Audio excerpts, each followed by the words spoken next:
Good evening. My name is Mark Larson. I'm a faculty member in Sargent College. I teach in the Department of Physical Therapy and Athletic Training. I'm a faculty in residence. I live on South Campus.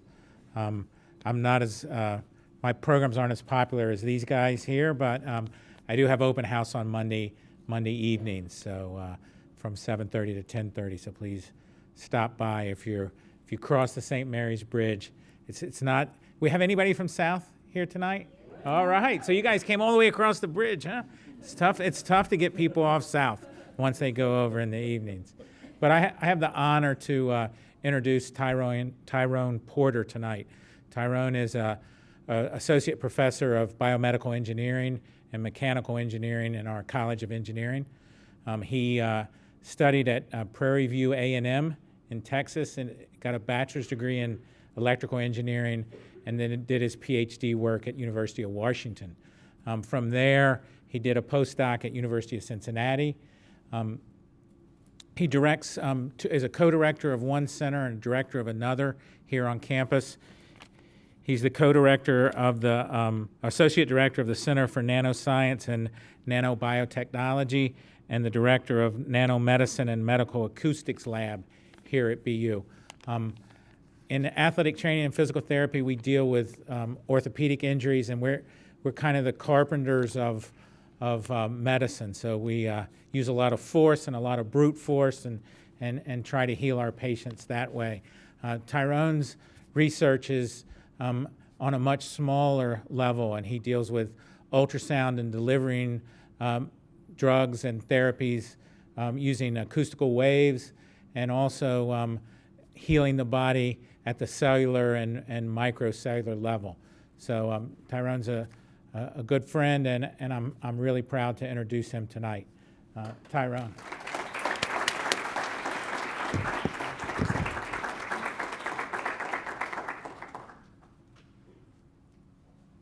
So most people would probably, based off of that introduction, expect me to talk about nanomedicine, biotechnology, bioengineering. But what I want to do is talk about a person that I really sort of almost idolize. And there are a lot of Apple heads that are out there that basically idolize Steve Jobs. And there's a lot of things. I've read his biography recently. It came out about a year ago. And the movie came out recently as well, starring Ashton, Kutcher. And so there are things about Steve Jobs, some very, very, very sort of disturbing things, but some very enlightening things.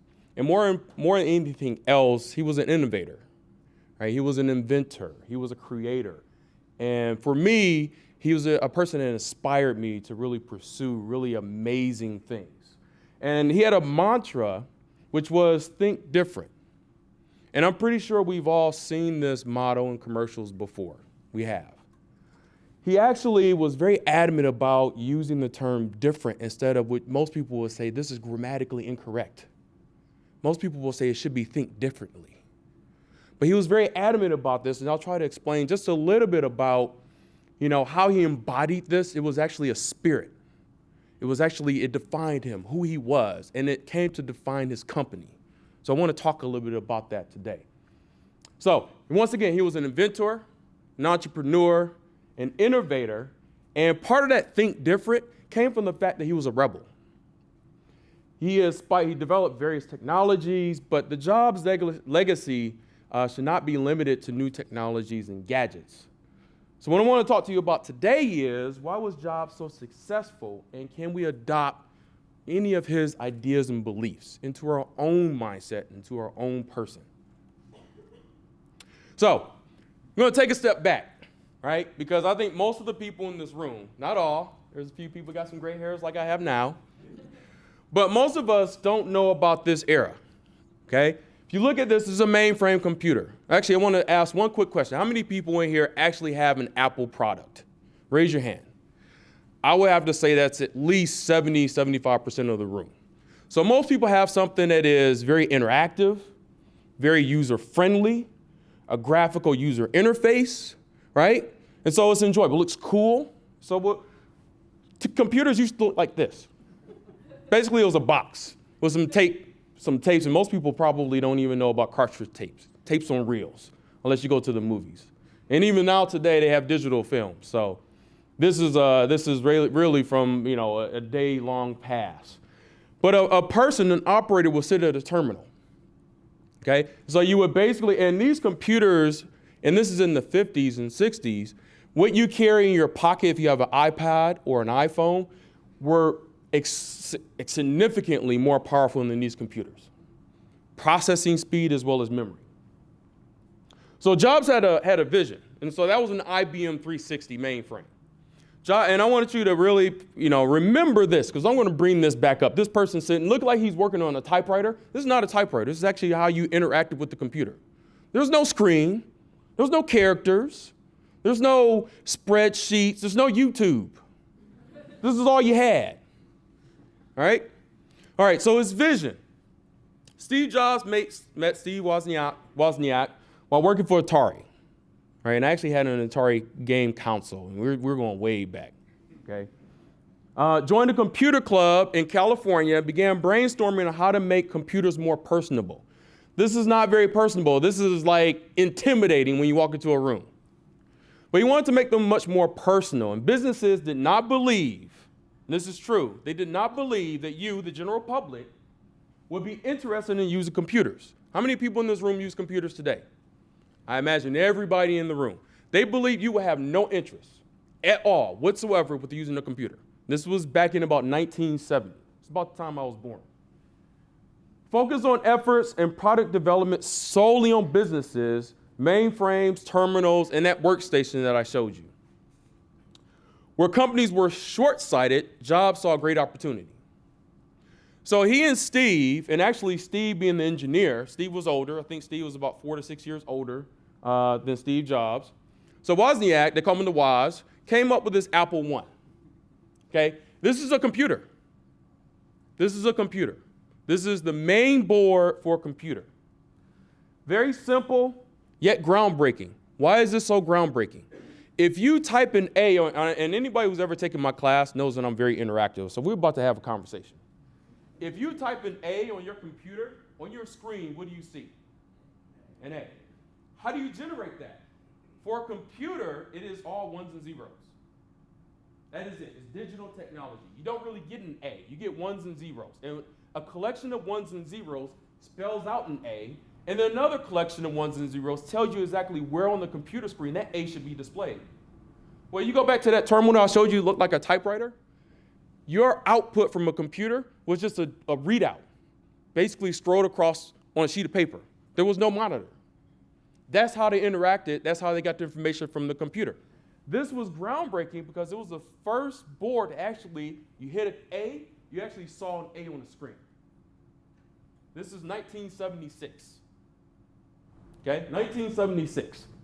So out of that groundbreaking technology, just a board, and the first computers they sold were actually just packaged boards, went out to a person or a company, and the people actually had to provide everything else that went for the computer. The keyboard, the housing, the monitor. You didn't get that with the Apple I. And there's a picture of an Apple I. It's basically a board inside of a wooden box. If you go online and look up Apple I computer, I guarantee you'll find just a board in a wooden box. So the Apple II was the first one that had all the necessary components brought together. And it basically brought mainframes down to the personal level and made desktop computing a reality. And this was their biggest seller for years. Okay, but then you had the dreaded green screen. Looked like throw up on top of a black background. And this is actually how you interact with the computer. You actually wrote your own code. Fortran language, basic language, Cobalt, which was, oh my God, that was disgusting. It's probably the worst programming language I've ever interacted with. So Steve Jobs said he actually found out that Xerox was working on a mouse and these icons and this graphical user interface. And so they created the Macintosh. Xerox did not know what to do with the mouse. They had no idea. And for us today, it's like, it makes sense. It's logical. It makes computing much more user-friendly, compatible. But to them, it was It was an enigma. What do we do with this piece of technology? So he and the company came out with the Macintosh, which was the #1 seller. So he blazed the trail. He was a rebel, trailblazer, and he marched to the beat of a different drum. The big computer companies basically saw no interest and saw no potential capital gain in actually selling to the general public, but he did. Most importantly, he took chances, was never afraid to fail, and many of the most successful people do not conform to the status quo. So the quote summed it up the best, and actually this should say, think different. So you as a person should aspire to think different and be different. Jobs also agonized over how products looked and felt. He was as much an artist as he was an inventor. And so if you look at the products, they're sleek, they're futuristic, they aren't these square boxes that we saw for the mainframes. They look actually cool and very attractive. So this is actually the evolution of the iMac. iMac first came out when Jobs first went back to Apple, and I believe it was in the mid-90s, mid to late 90s. Then, of course, you have the Power Mac, which is silver and sleek and shiny. And there was a version of this where the side was removed. You can actually look at the guts of the computer. It was something that you wanted to tell your colleagues about. I got a new Apple Power Mac. I actually did. When I first got the box at my department, I was running around the department. I was like, cool, dude, look what I got. I got the new computer. It's the new best. It's the flashiest thing. This is how we used to listen to music, portable music. Walkman, disc player, tape player. So this is what we used to use. And today, we use the iPods. If you notice, there are no square edges. And everything is seamless. And some of this was not possible in terms of manufacturing and scaling up. There's a lot of patents just on how you actually make an iPod or how you make an iMac, because it's not easy to stamp these out. It costs a lot of money, as well as come with everything being flush, right? So when you run your edges, it's very smooth, okay? Everybody should do that when they go back home. Take your iPod out, it's very smooth. This is how we used to use phones, right? This behemoth right here, one of the first cell phones. I'm not even going to bring up the car phone, okay? There was actually a phone used to carry a power pack, right? Like a book bag, and had your phone in there. So that became, trimmed down, and so now we have, of course, the iPhone. And the key for this, of course, is all the apps that you can use. So now your phone is actually more like a computer than it actually is a phone. And Verizon's running joke was, you actually want to have a service in the phone where you can actually talk to somebody rather than just looking at directions. And then, of course, the iPad. And then everybody knows the Apple Store, okay? And once again, he was adamant about, and he paid attention to every single detail that went into any of these products, and also the Apple Store. And once again, the board didn't think this would work. Why would anybody want to go to a store and focus solely on one particular company? Before this, you had Best Buy, you went to Circuit City, and they sold you a broad range of different products from different companies. And Apple said, no, we can sell our own products at our own store. We can control basically how we sell and interface and interact with our customers. And now there are lines up the block, right? And look how beautiful this is. Look how elegant and sophisticated that is. When you go to a Best Buy, I guarantee you it doesn't look like this. I guarantee it. The last thing I want to just mention is the simplicity with the technology. When you think about your iPod, it literally is one button. There is one button on your iPod at the bottom of the iPod.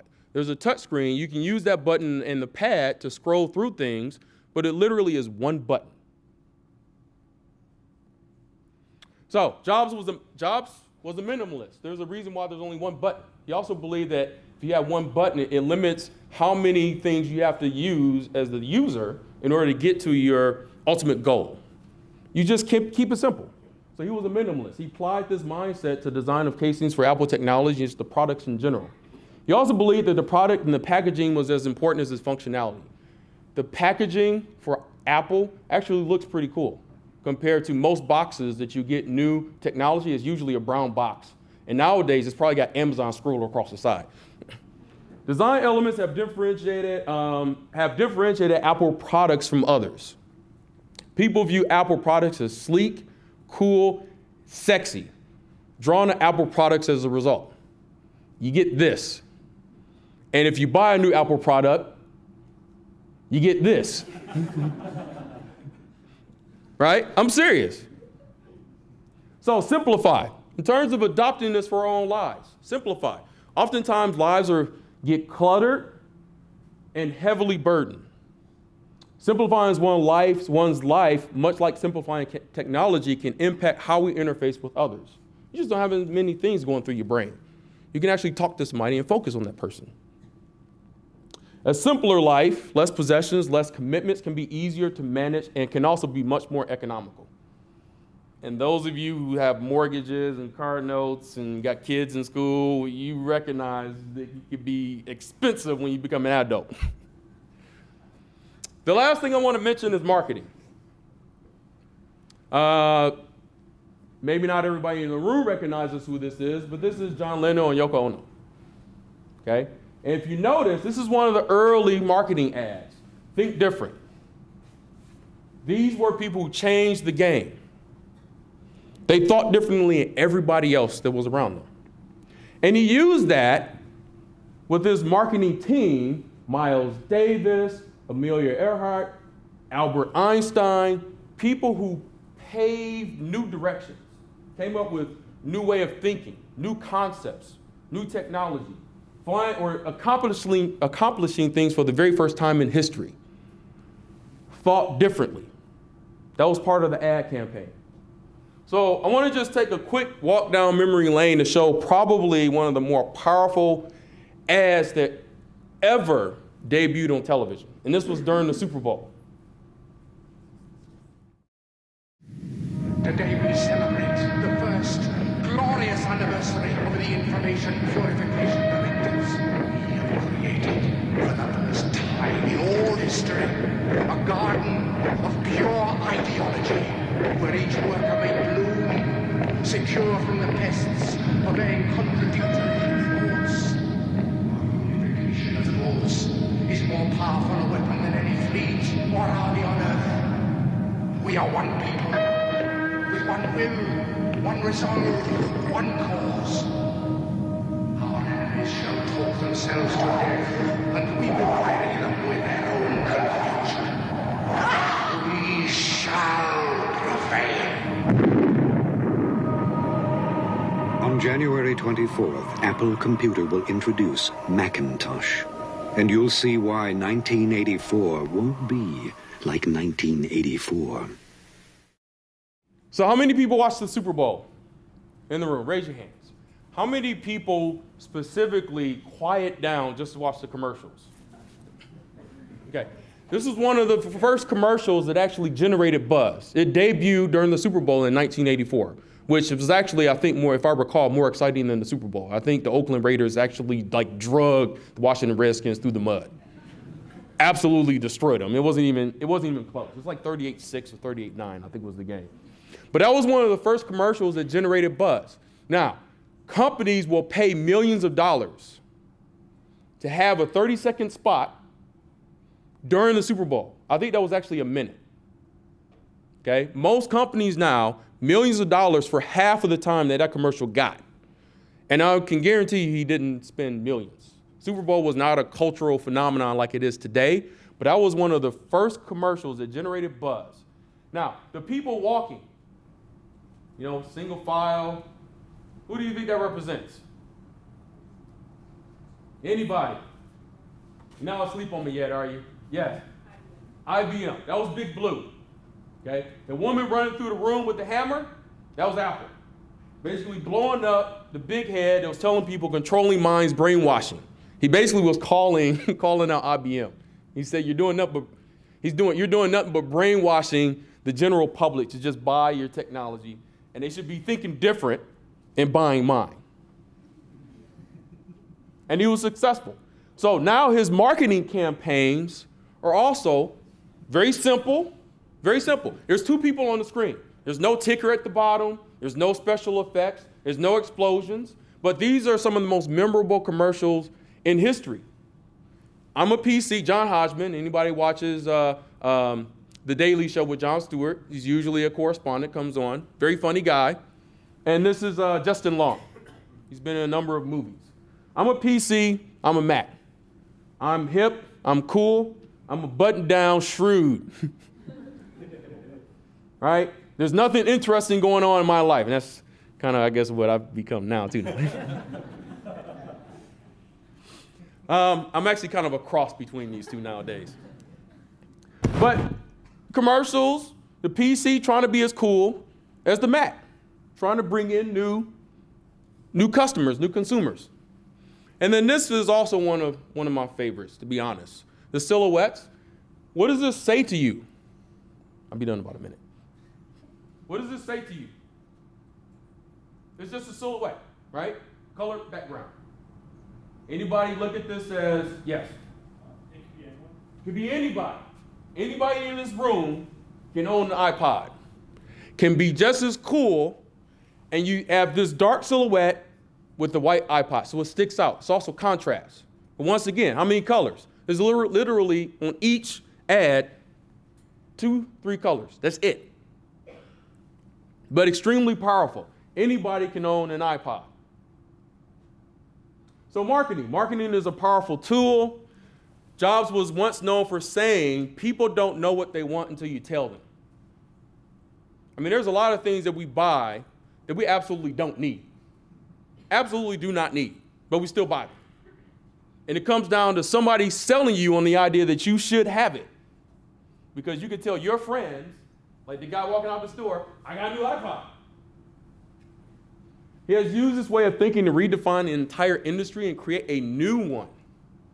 There was no iPods out. There was no handheld portable players on the scale and the sophistication of the iPod until he came out with the iPod. It didn't exist. And then he comes out with the iPad and everybody's trying to replicate. Marketing can be used to sell a person as well as a product. Think politicians, which probably we don't need to think about politicians. You were talking earlier about the debt ceiling and government shutting down. Doesn't seem like these politicians can get anything right today. But they sell themselves to you so you can actually vote for them. And then learn how to communicate your strengths to others as briefly and succinctly and as simply as possible. And that will be you marketing yourself. I guarantee you will help you down the road, not only for your first job, but subsequent jobs. So that's it. I'm hoping that, walking you down the lane with talking a little bit about Steve Jobs and his legacy will inspire you not only to be innovators and be rebellious and think different, but also may lead you to incorporate some of these things in your own life. Thank you.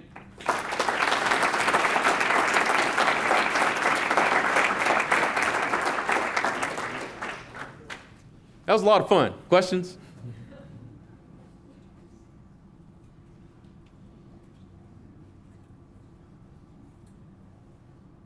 Yes. So I have to admit, I'm one of those people that's really bothered that different should be differently. Yeah. Adverb. So you mentioned that he was really conscious about wanting to use the adjective instead of the adverb. Why? Why did he want it to be that instead of differently? As a noun, rather than something that actually is more of like an adjective or an adverb, he wanted to use it actually as a noun. And he looked at that as being empowering to a person. Thank you. So that's the gist that I get from reading his biography. He was very, very adamant. They actually had my understanding is they actually had some very tense arguments about it. Yeah. Another question in the back? Well, if he said, think of a different thing as in be creative, probably, when he wanted to use it as a noun. So I think most people could probably associate with the idea of be different, right? And my parents used to say it all the time, why are you just doing what all your friends are doing? If they walk off a cliff, are you going to follow right behind them? right? You should blaze your own pathway, do your own thing.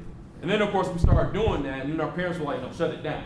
You need to calm that mindset down. But you asked me to do it.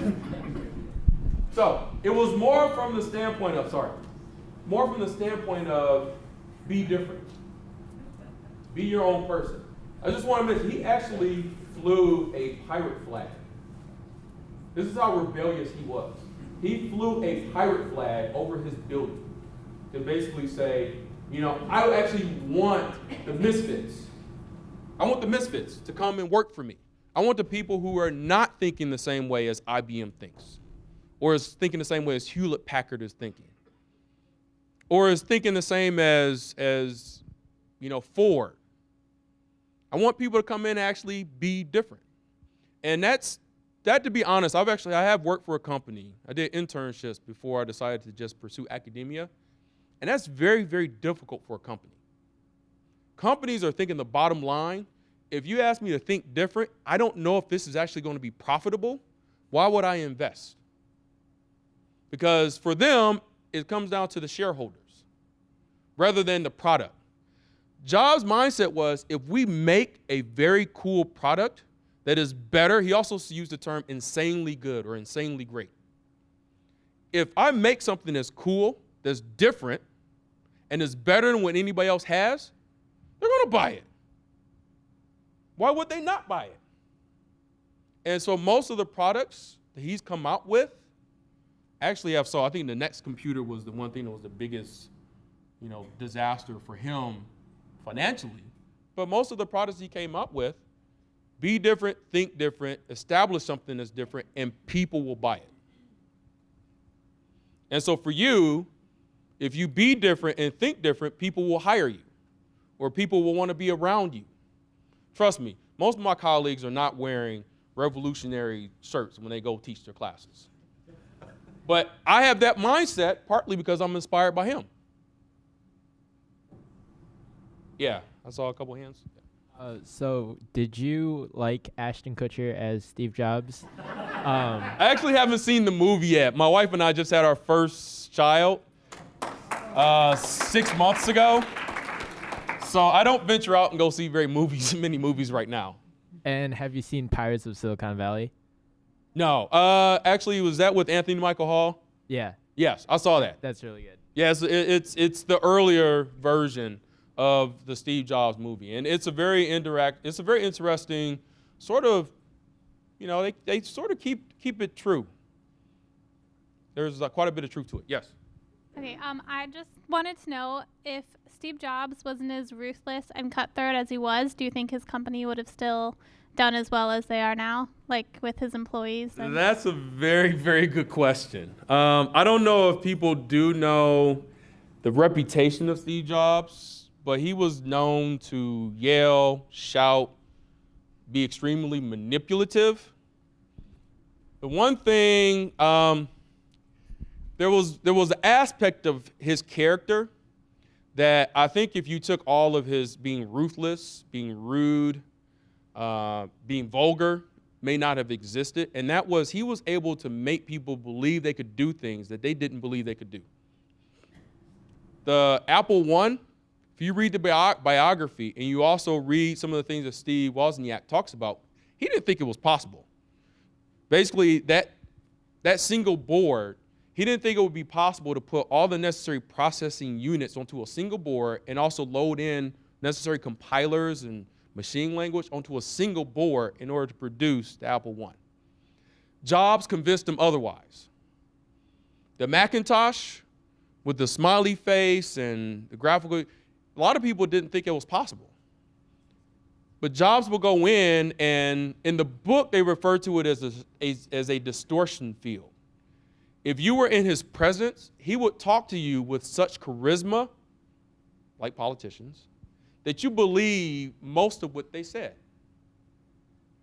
And he would convince people that even though you think it's not possible, trust me, it is. And that's how he was able to come out with insanely great products. I think there were two hands in the back first, and then the gentleman that's with the glasses.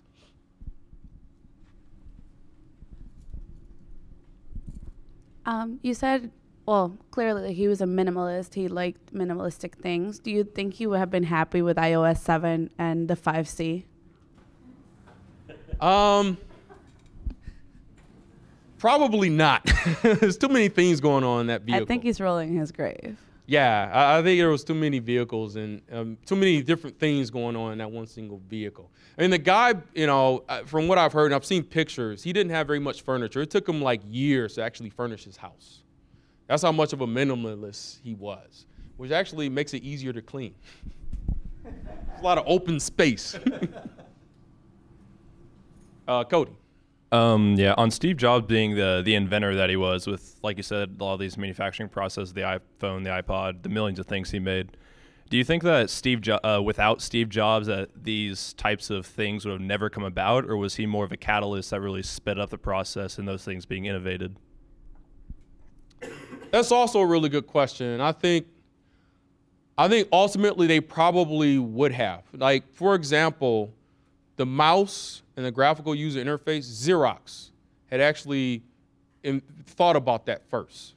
And Jobs saw it at some meeting at Xerox, and actually had nothing to do with his main meeting at Xerox. That was sort of a side thing, the mouse. And he took it and basically said, this is something I think people will be drawn to and will make desktop computers much more personable. So long story short, I think it probably would have been created, the iPad and the iPod, iMacs. I don't know if they would have been as simple. And I only mention this because for my research, I write research grants.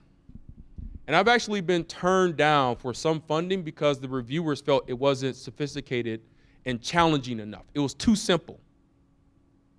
So if it's so simple, anybody could do this. Well, if that was true, somebody would have done it. Right? I mean, most things seem very logical and make sense. It's like, yes, this is like a no-brainer. But it takes somebody like Jobs to come along and basically say it is a no-brainer. We're going to get it done. We're going to make it happen. And it's going to be insanely great.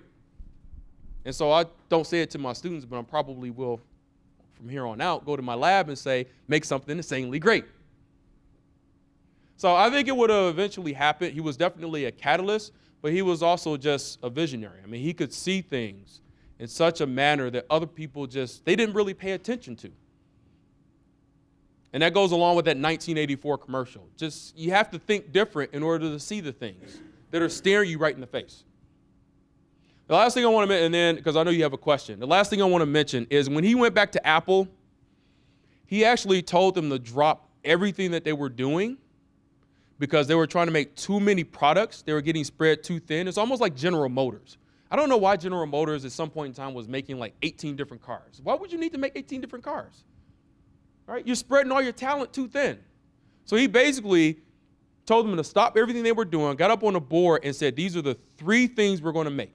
That's it. These are the 3 things we're going to focus on, which turned out to be the iPod, the iMac, and there was one more. I think it might have been the laptop. I don't remember exactly. I'm having a Perry phase right now, a Rick Perry moment. But he said, we're only going to focus on 3 things. That's it. All right, there was a question right here. So I've never really understood the full detailing of the circumstances under which Wozniak and Jobs parted ways. I should tell you just, if I was actually making money off the book being sold, I'd just tell you just buy the book. But as far as I could tell, Wozniak believed that a lot of these technological advancements should be made free and available to the general public. And Jobs saw the potential to make money. So even though he wanted to make insanely great products and was really interested in the technology, he did also recognize that you can make a lot of money off of it. Woz really wasn't as interested in making money. And so I think a lot of their friction was due to their differences on that level. I don't think it was the only one, but I think it was a part of it. Yeah. Now, to be honest, Woz does not get enough credit in the general public. Without Woz, Apple I and Apple II would not have ever been possible which means they would not have had the early money to reinvest and come up with a Macintosh. So Woz is just as important to Apple being as successful as it is today from an engineering and technology perspective. Jobs recognized if I can get the best people, the smartest people, to do things that nobody thought was possible, then I can create new technology. And so that's how he and Woz, they actually sort of had complementing strengths.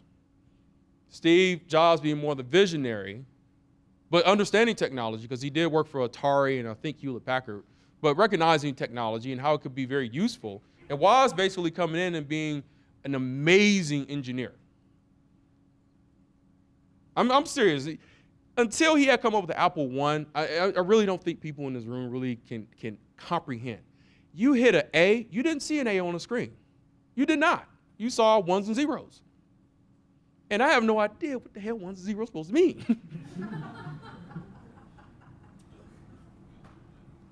All right. It's been a lot of fun.